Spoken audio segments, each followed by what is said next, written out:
翡小米珠啊，一款靚得嚟又非常之實用嘅翡翠珠鏈啊。因為其實我覺得佢有一個好處呢，佢係有兩用喎。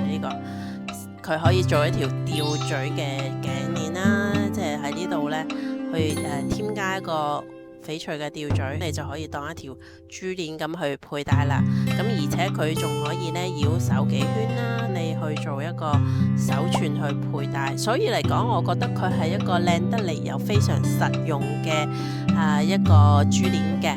咁佢係一個天然嘅紅翡啦，佢嗰個色澤呢，佢非常之溫暖同埋飽和，帶有呢個紅翡嘅色調，望落去呢，好有呢個喜慶。天然嘅紅翡啦，放心㗎。小米珠佢嗰個造型呢，佢係細緻呢又均勻啦，層次感又豐綠色嘅珠珠去做點綴，咁啊簡約之中就見品味。紅翡本身呢，就寓意富貴啦、喜慶同埋好運，愛嚟呢日常佩戴或者送禮都非常適合。